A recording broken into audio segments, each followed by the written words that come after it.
Hello all, నేను మీ రచనా శృంగ వరకు. Welcome to federal Telangana. Telangana ప్రభుత్వం రిజిస్ట్రేషన్ విధానాన్ని కొంత త్వరితగతం చేయడానికి స్లాట్ విధానాన్ని తీసుకొచ్చింది. 15 మినిట్స్‌లోనే అంతా ఫినిష్ అయిపోతుందని ప్రభుత్వం చెప్తూ ఉంది ఒకవైపు. అయితే దీనివల్ల అంతకు ముందు కన్నా కూడా ఎక్కువ జాప్యం జరుగుతూ ఉంది. లిమిటెడ్ స్లాట్స్ వల్ల చాలా మంది ఇబ్బందులు పడుతూ ఉన్నారు. యూజువల్‌గా ఏదైనా రిజిస్ట్రేషన్ చేయించుకోవాలంటే చాలా మందికి చాలా సెంటిమెంటల్ వాల్యూస్ ఉంటాయి. అవన్నీ కూడా ఎఫెక్ట్ అవుతున్నాయి. ఓవరాల్‌గా చెప్పాలంటే ప్రభుత్వం తీసుకున్నటువంటి ఈ నిర్ణయం అంతకు ముందున్నటువంటి పద్ధతి కన్నా మెరుగ్గా ఉండడం పోయి ఇంకా సమస్యలు సృష్టిస్తుందని తెలంగాణ రియల్టర్స్ అసోసియేషన్ కావచ్చు, మిగిలిన వాళ్ళు కొన్ని అభ్యంతరాలు వ్యక్తం చేస్తూ ఉన్నారు ఈ విషయం మీద. సో, అసలు ఈ సమస్య ఏంటి? అంటే ప్రభుత్వం దీన్ని కొంత త్వరితగతం చేద్దాం. రిజిస్ట్రేషన్స్ అంటే చాలా రోజుల తరబడి, నెలల తరబడి అలా పెండింగ్‌లో ఉంటాయి కాబట్టి దాన్ని కొంచెం పికప్ చేద్దామని చెప్పి స్లాట్ పద్ధతి తీసుకొచ్చింది. దానివల్ల కొంచెం పికనప్ అవుద్దని. ఇటువంటి పద్ధతి ఎక్కడ ఫెయిల్ అవుతూ ఉంది? దీనికి కారణాలేంటి? దీనికి పరిష్కారం ఏంటి? ఈ విషయాల గురించి మనతో మాట్లాడడానికి నారగొని ప్రవీణ్ కుమార్ గారు తెలంగాణ రియల్టర్స్ అసోసియేషన్ నుంచి ఉన్నారు. ప్రవీణ్ గారు, వెల్కమ్ టు ఫెడరల్ తెలంగాణ.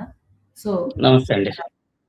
ముందు చెప్పండి, అసలు ప్రభుత్వం ఏది తీసుకొచ్చినా, ప్రభుత్వమే కాదు ఎవరైనా ఒక కొత్త పద్ధతి తీసుకొచ్చినప్పుడు కొంత మంచి ఎక్స్‌పెక్ట్ చేసి అంతకు ముందు దానికన్నా బెటర్ ఎక్స్‌పెక్ట్ చేసే తీసుకొస్తారు. అసలు ఇప్పుడున్న నష్టాలు పక్కన పెడదాం. అసలు ఈ స్లాట్ పద్ధతి వల్ల ప్రభుత్వం ఏం ఆశించింది? ఇప్పుడు ఏం జరుగుతుంది రిజిస్ట్రేషన్‌లో అది చెప్పండి. ప్రభుత్వం స్లాట్ విధానం తీసుకొచ్చిన రోజున ఏమని చెప్పిందంటే, ఇప్పుడు ప్రస్తుతం రిజిస్ట్రేషన్ల కోసం గంటలు కొనుగోలుదారులు, అమ్మకందారులు ఎదురు చూడాల్సినటువంటి పరిస్థితి ఏర్పడుతుంది. ఈ స్లాట్ విధానం వల్ల కేవలం 15 నిమిషాలలోనే రిజిస్ట్రేషన్స్ అయిపోతాయి. టైం వృధా కాదు అనే ఉద్దేశంతోటి వాళ్ళు తీసుకురావటం జరిగింది. అదే విషయాన్ని వాళ్ళు చెప్పారు. కానీ అక్కడ ప్రస్తుతం జరుగుతున్నది ఏంటంటే, స్లాట్ బుక్ చేసుకున్నా కూడా గంటలు సబ్ రిజిస్టర్ ఆఫీస్ లో వెయిట్ చేయాల్సినటువంటి పరిస్థితి ఏర్పడుతుంది. ఇంకా దారుణమైనటువంటి విషయం ఏంటంటే, కొన్ని సబ్ రిజిస్టర్ ఆఫీసులలో రాష్ట్ర వ్యాప్తంగా 10 నుంచి 15 రోజులు ముందుగా స్లాట్ బుక్ చేసుకోవాల్సినటువంటి పరిస్థితి ఉంది. అంటే జీవితంలో ఒకేసారి చాలా మంది ప్రాపర్టీస్ కొనుక్కుంటారు. ఆ ప్రాపర్టీస్ కొనుక్కునేటప్పుడు మంచి రోజున రిజిస్ట్రేషన్ చేసుకోవాలనే ఉద్దేశం వాళ్ళకు ఉంటది. కానీ ఆ మంచి రోజున రిజిస్ట్రేషన్ చేసుకునే అవకాశం కోల్పోతున్నారు. అట్లాగే ఎవరైనా ఎమర్జెన్సీగా ప్రాపర్టీస్ అమ్ముకోవాలి అనుకుంటే సాధ్యపడటం లేదు. ఇప్పటికిప్పుడు ఒకప్పుడు ఎట్లా ఉండేదంటే, స్లాట్ విధానం కంటే ముందు అప్పటికప్పుడు సబ్ రిజిస్టర్ ఆఫీస్ కు అమ్మకందారుడు, కొనుగోలుదారుడు పోతే ఇమ్మీడియట్ గా రిజిస్ట్రేషన్ అయ్యే పరిస్థితి ఉండేది. ఇప్పుడు అట్లా లేదు. స్లాట్ ముందుగా బుక్ చేసుకోవాలి. ఒకవేళ స్లాట్ ముందుగా బుక్ చేసుకుని ఆ టైంకు రిజిస్ట్రేషన్ కు వీళ్ళు రాకపోతే ఆ డబ్బులు తిరుపతి ఉండిలో వేసినట్లేనే అన్నట్టు. ఆ చలానా డబ్బులు, స్టాంప్ డ్యూటీ డబ్బులు ఏవైతే ఉన్నాయో అవి వేలల్లో, లక్షలలో ఉంటాయి. అవి తిరిగి ఈ ప్రభుత్వము చెల్లించే విధానాన్ని తీసుకురాలేదు. అవి చెల్లించట్లేదు. అట్లాగే ఇంకా ఏంటంటే, 48 స్లాట్లు ఉంటాయి కదా, 1:30 లోపు స్లాట్ ఒకవేళ బుక్ చేసుకొని ఉంటే, ఒకవేళ ట్రాఫిక్ లో ఇబ్బంది అయి కాస్త ఆలస్యంగా సబ్ రిజిస్టర్ ఆఫీస్ కు పోతే ఆ స్లాట్ ఎగిరిపోతుంది. అంటే రిజిస్ట్రేషన్ చేసుకునే అవకాశం ఉండటం లేదు. ఎందుకు అట్లా స్లాట్ ఎగరగొట్టడం ఎందుకు? టైంకు రాలేదని చెప్పి అది తప్పు కదా. ఇదేమన్నా ఇంజనీరింగ్ పరీక్షనా, లేకపోతే IAS IPS పరీక్షనా? వాళ్ళు స్టాంప్ డ్యూటీ కడుతున్నారండి. ఒక హాఫ్ అన్ అవర్ లేట్ వస్తే నువ్వు రిజిస్ట్రేషన్ చేయను అని చెప్పి స్లాట్ ని ఎగరగొట్టడం అనేది ఏ రకంగా సమంజసం? అసలు వీళ్ళు స్లాట్ విధానం తీసుకువచ్చే ముందు ఏమైనా సమీక్ష చేసిరా? రియాల్టర్లతోటి కానీ, సబ్ రిజిస్టార్లతోటి కానీ, ఈ స్టాంప్స్ అండ్ రిజిస్ట్రేషన్ డిపార్ట్మెంట్ కు సంబంధించినటువంటి ఉద్యోగులతోటి కానీ ఎలాంటి సమీక్ష చేయలేదు. ఏదో గుడ్డెద్దు చెడ్ల పట్టట్టుగా వీళ్ళకు ఏదో రాత్రి కలగని తెల్లారి ఈ స్లాట్ విధానాన్ని తీసుకొచ్చి, అది కూడా లిమిటెడ్ స్లాట్స్ ఏంటండి, 48 చేస్తాం, 40 చేస్తాం, 50 చేస్తాం అనే విధానం కరెక్ట్ కాదు. ఇప్పుడు మంచి రోజు 100 స్లాట్లు ఉంటాయి, 100 మంది వస్తారు రిజిస్ట్రేషన్ చేసుకోవడానికి. మంచి రోజు లేకపోతే 10 మంది కూడా రారు. ఇది అసలు ఎక్కడ పద్ధతి? వీళ్ళకి ఎవరు సలహా ఇచ్చారు? అసలు వీళ్ళు అందులో అసలు చదువుకున్న వాళ్ళు ఉన్నారా? లేక అంతా ఈ స్టాంప్స్ అండ్ రిజిస్ట్రేషన్ డిపార్ట్మెంట్ లోనే రికమెండేషన్స్ మీద వచ్చేటటువంటి వాళ్ళు ఉంటారు. ఎందుకంటే ఇందులో కరప్షన్ ఎక్కువ ఉంటది. ఆ స్టాంప్స్ అండ్ రిజిస్ట్రేషన్ IG ఉంటాడు, ఆయన ఎక్కడ ఉంటాడో ఎవరికి తెలియదు. ఆయన అసలు కనీసం మెరుపు తీగలాగా కూడా ఎక్కడ కనిపించేటటువంటి పరిస్థితి ఉండదు. స్టాంప్స్ అండ్ IG ఆఫీస్ కు వెళ్తే ఆయన అసలు అక్కడ ఉండడు, ఆయన సెక్రటరియట్ లో ఉంటాడు, లేకపోతే మంత్రుల పర్యటనలో ఉంటాడు. ఇంకా అడిషనల్ గా ఆయన బాధ్యతలు ఉండటం వలన అసలు సామ్సంగ్ రిజిస్ట్రేషన్ డిపార్ట్మెంట్ లో ఏం జరుగుతుందో ఆయనకు తెలియదు, అవగాహన ఉండదు ఆయనకు అసలు. ప్రవీణ్ ఆయనకు గారు, చెప్పేవాడు కూడా ఉండడు, ఆయన తెలుసుకోవాల్సినటువంటి అవసరం కూడా ఆయనకు ఉండదు.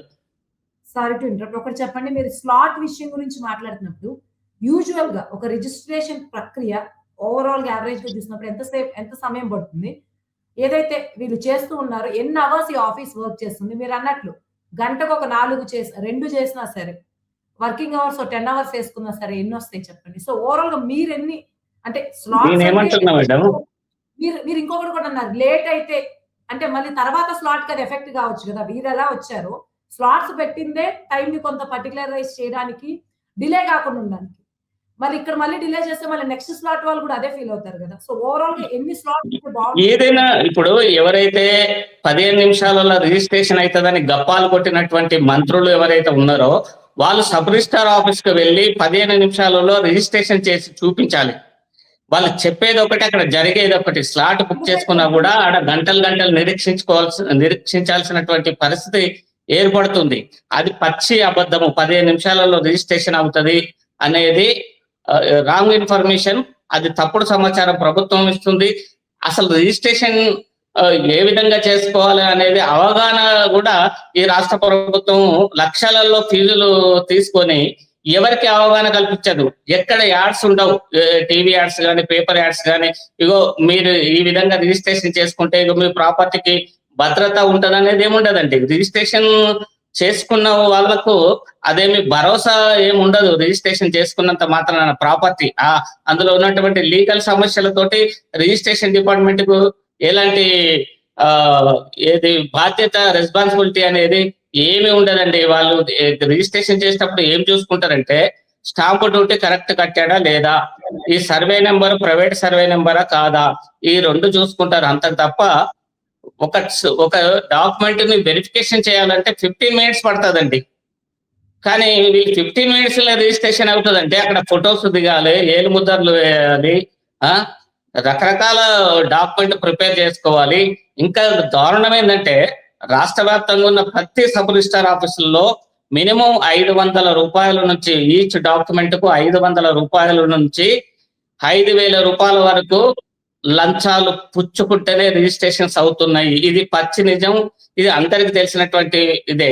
దీని మీద ఎలాంటి చర్యలు తీసుకోవట్లేదు ఈ గవర్నమెంట్. అంటే లంచాలను ప్రోత్సహిస్తున్నారు.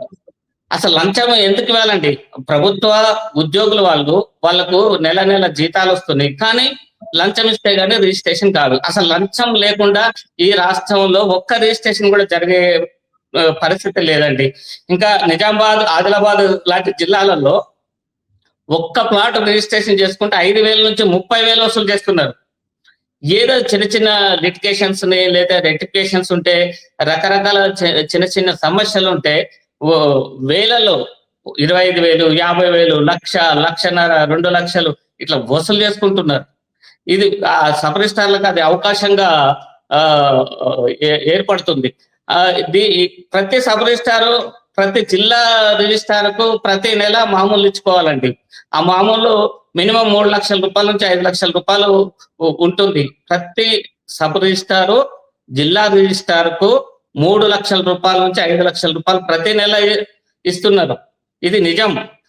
ఎక్కడ వీళ్ళు ఏసీబీ అధికారులు ఎన్నిసార్లు రైడ్ చేసినా రిజిస్ట్రేషన్ డిపార్ట్మెంట్ లో ఆ లంచాలు తీసుకునేటటువంటి పద్ధతి పోవట్లేదండి. ఆ డిపార్ట్మెంట్ అలాంటి చర్యలు చేపట్టట్లేదు. ఈ లంచాలు తీసుకునే విధానం పోవాలంటే మేము ఏం చెప్తున్నామంటే, ఎవరైతే డాక్యుమెంట్ రైటర్స్ ఉన్నారో డాక్యుమెంట్ రైటర్స్ కు లైసెన్స్ ఇచ్చి ఒక డాక్యుమెంట్ తయారు చేసినందుకు ఒక ఫిక్స్డ్ అమౌంట్ ప్రభుత్వం నిర్ణయిస్తే, అంటే ఒక డాక్యుమెంట్ తయారు చేసినందుకు వాళ్ళకి 500, 1000, 2000, 1500 ఒక ఫిక్స్డ్ అమౌంట్ నిర్ణయిస్తే బాగుంటది. లేకుంటే ఏమవుతుందంటే ఈ డాక్యుమెంట్ రైటర్స్ వాళ్ళ డాక్యుమెంటేషన్ ఛార్జెస్ కాకుండా సబ్ రిజిస్ట్రార్ ఛార్జెస్ సపరేట్ గా కలెక్షన్ చేసి ప్రతి సబ్ రిజిస్ట్రార్ ఆఫీసులలో ఇస్తున్నారు.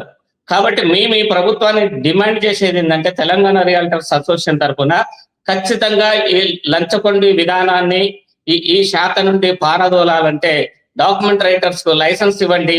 ప్రతి డాక్యుమెంట్ కు తయారు చేసినందుకు ఆ డాక్యుమెంట్ రైటర్ ఎంత ఇయ్యాలో ఒక ఫిక్స్ చేయండి. లేకుంటే ప్రభుత్వమే డాక్యుమెంట్ తయారు చేసి ఇస్తే అసలు సమస్యనే ఉండదు, లంచాలకు అవకాశమే ఉండదు.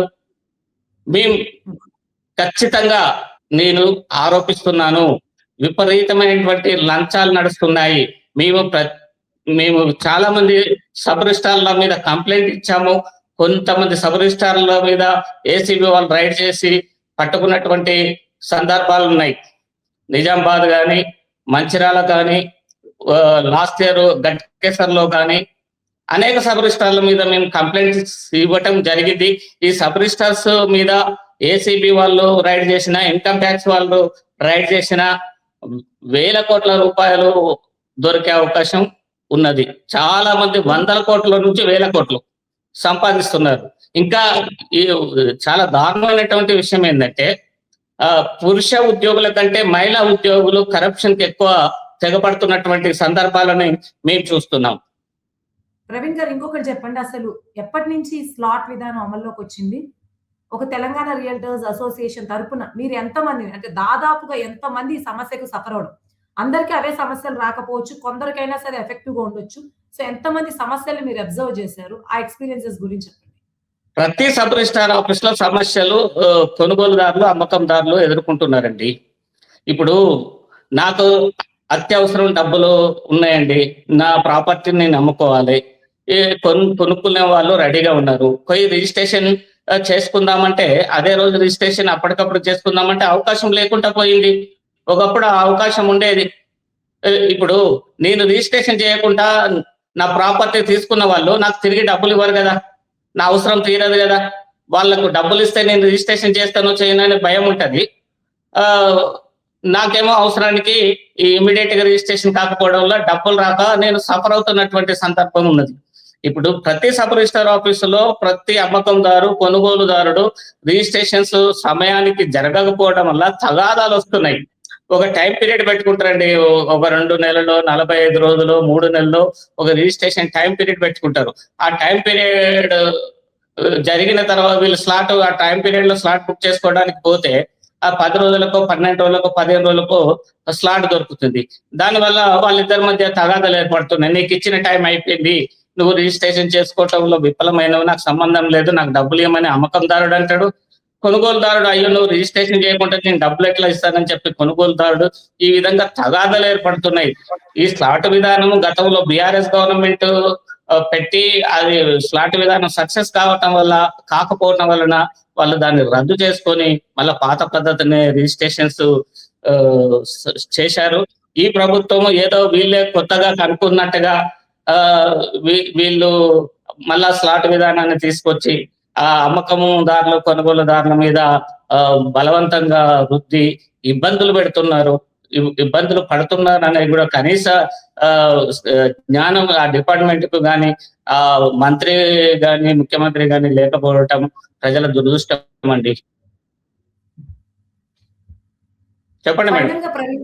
ఫైనల్ గా ప్రవీణ్ గారు ఒకటి చెప్పండి, ఈ స్లాట్ విధానం ఎలా ఉంటే, ఎటువంటి సంస్కరణలు వస్తే అది చాలా ప్రభావవంతంగా పనిచేస్తుంది, అంతకు ముందు రిజిస్ట్రేషన్ విధానం కన్నా కూడా బెటర్ గా ఉంటుంది అనుకున్నారు? ఇప్పుడు ఏ సంస్కరణలు అవసరం? అసలు ఏ విధంగా బెటర్ గా ఉంది స్లాట్ విధానం అనేది ప్రభుత్వం చెప్పాలి. ప్రభుత్వం ఒకటే వాళ్ళు చెప్పింది ఏంటంటే 15 నిమిషాలలో రిజిస్ట్రేషన్ అవుతుంది అని.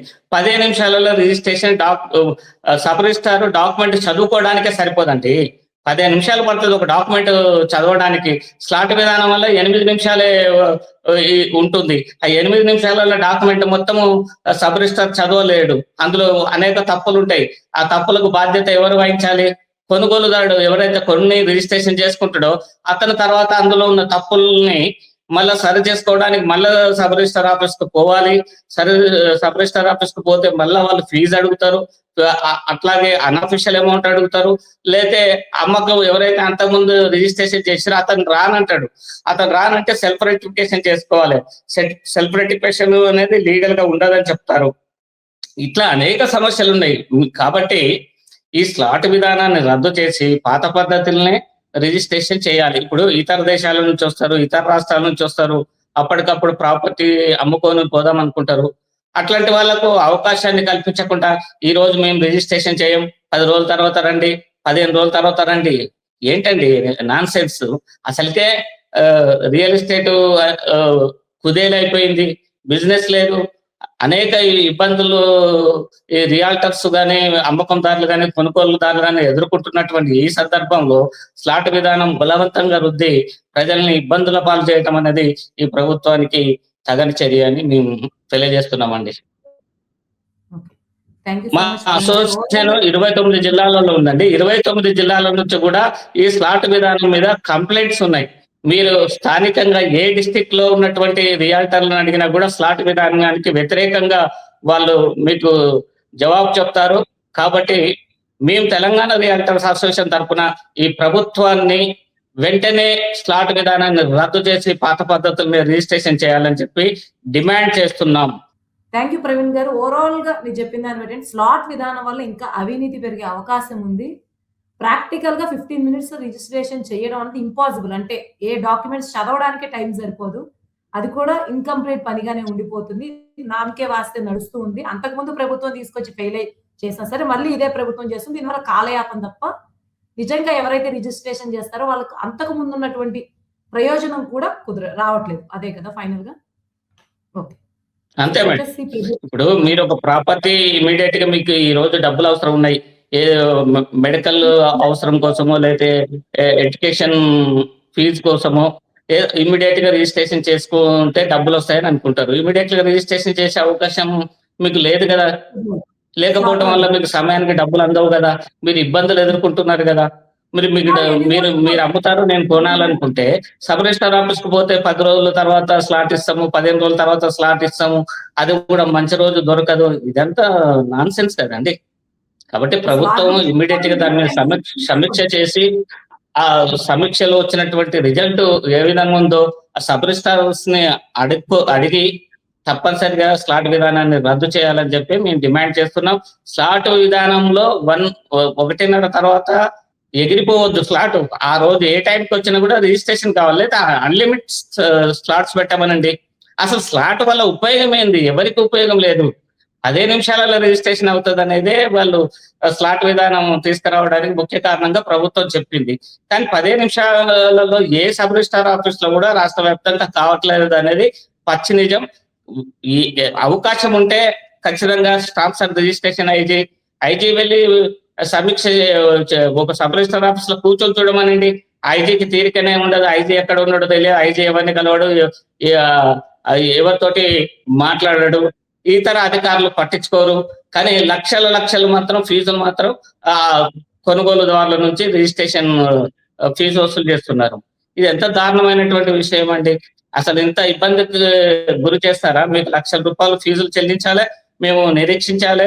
ఒకవేళ టైంకి రిజిస్ట్రేషన్ కాకపోతే ఆ stamp duty challan amount return రావటం లేదు. ఏందండి ఇది సరైనటువంటి పద్ధతేనా? ఖచ్చితంగా ఇప్పటికైనా ముఖ్యమంత్రి గారు కానీ లేదా రెవెన్యూ మంత్రి గారు కానీ దీని మీద సమీక్ష చేసి పర్యవేక్షణ చేసి నిజాలు తెలుసుకొని వెంటనే స్లాట్ విధానాన్ని రద్దు చేయాలి అని మేము కోరుతున్నాం. అట్లాగే ఒకవేళ టైంకి ఎవరైనా రిజిస్ట్రేషన్ చేసుకోకపోతే ఆ రిజిస్ట్రేషన్ క్యాన్సిల్ అయితే చలాన్ అమౌంట్ వెంటనే చెల్లించేటట్లుగా చర్యలు తీసుకోవాలి. ఆ చలాన్ అమౌంట్ తిరుపతి ఉండిలోనే వేసినట్టు అవుతుందండి, మళ్ళీ రిటర్న్ రావట్లేవు. ఎక్కడికి తిరిగినా ఎవరు ఆ చలాన్ అమౌంట్ మీద రెస్పాన్సిబిలిటీ తీసుకొని రిటర్న్ చేసేటటువంటి అధికార యంత్రాంగమే లేదు. ఇదేంటండి ఈ విధంగా? ఇదేనా సరైనటువంటి పద్ధత? ప్రభుత్వానికి ఇది తెలియదా? ప్రభుత్వానికి తెలియదా? లేకపోతే స్టాంప్స్ అండ్ రిజిస్ట్రేషన్ డిపార్ట్మెంట్ లో ఉన్నటువంటి ఉద్యోగులు తెలియదా? తెలుసు, కానీ అందరి నిర్లక్ష్యం. ఎవరికి వారే యమునంత ఇదే.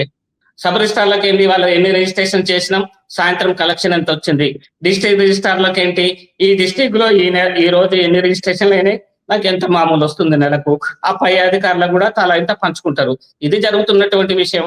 థ్యాంక్ యూ ప్రవీణ్ కుమార్ గారు. ఈ స్లాట్ విధానంలో ఉన్నటువంటి సమస్యలని చాలా వివరంగా చెప్పినందుకు, దీనివల్ల ఎదుర్కొంటున్న సమస్యలు మొత్తం మీద ఏ ఉపయోగం లేనటువంటి విధానంగానే స్లాట్ విధానం మారిపోయిందని మీ ఆవేదన ద్వారా అయితే అర్థమైంది.